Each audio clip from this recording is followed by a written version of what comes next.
There is a short story that talking about how a small Chinese company become a great company in the world. I have believed that this story gave me many ideas to build a team. The company's name is Alibaba, and the leader of the company is Jack Ma. This story is talking about the period beginning of Alibaba. Ma got to know about the internet in 1994 when he was in America working as a translator. After returning to China, Ma immediately devoted himself to the internet industry. From 1994 to the end of 1998, he and his team established the China Yellow Pages and the website of the Ministry of Foreign Trade in Hangzhou and Beijing, but they failed in 1998 and left this place eventually. Ma and his team stayed in Beijing for 14 months, but they didn't even go to the Great Wall. The week before they left, they finally went there. They all fell down. Within these 3 years, they thought they would achieve something, but they didn't. They didn't know where they should go or what they should do. Before the end of the Spring Festival in 1999, in an unfurnished apartment in the western suburbs of Hangzhou, Ma and his partner started a new business. They are trying to create an e-commerce website that serves middle and small-sized enterprises. The website called Alibaba. In 2000, many internet companies had a rapid development. As other internet companies are crazily grabbing their share of the market, Alibaba started a 6-month project. I still remember Ma said, "I think we have had a really tough time recently. We haven't had a rest in more than 7 months. Except for 5 to 6 hours sleep time, they were all working all the time. They even could finish the mail within half an hour. That was amazing." And there was a big change for Alibaba in 2000. That was Chai, a Chinese Canadian. In 1999, he was working for Swedish investment company Investor AB, and he came to Ma with an investment project. That project comes to nothing, but Cai was attracted by Alibaba. Ma relied on his dedication, touched him. After Gao Cai, the company began to operate normatively. After that, more and more people joined Alibaba. And another important person for Alibaba is Mingsheng Guan. He had previously worked at GE for 15 years. He helps Alibaba figure out its value and organizational structure.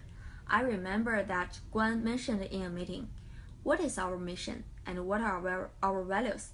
This is very important. Why? We will be no different from other companies." Ma with personal charm to attract the 2 people for the company, and they laid the foundation for future success of the company. Difficulties. Even in this tough time, they didn't know how long their company would last with that amount of money, but they still devoted a lot of resource to the training of the staff and the management of the team. At the beginning of 2003, SARS, a large-scale virus outbreak, shows in China. Employees in the company can't work together. Under this situation, each worker in every department knew what they should do. They knew what they needed at home to get connected to each other and to the internet, and how to set up the computers at home. Everything went smoothly that afternoon. We can see in the picture all stuff like a family. Alibaba makes all employees work for one goal. During these 17 years, Alibaba shows give me an example that only if we bring our staff together, we will make achievements. Ma is a passionate leader. I still remember that he talks about his idea to investors in 1995. People from all over the world can discover what they can buy from China and other places in the world.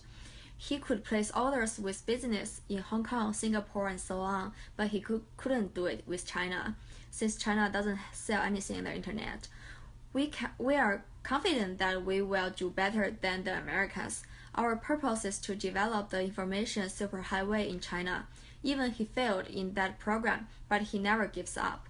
He always keeps patient in his job, and I think that's why he can attract many talents to his company and be successful eventually. As a leader, he is passionate. He works very hard, and I think this spirit is very effective to infect subordinates that then make the whole team grow up. In this story, I also see how to build a successful team and how a company put their employees together. Through the training of employees, the establishment of value, different teams make up one company. The whole team reflects the harmony, effort, and enthusiastic made me learn a lot. Overall, the most important takeaway from Alibaba is that a successful company should have these three characters. It's a good leader, many effort employees, harmonious team. That's all I learned from this story, and I wish you all could learn something from this story as well.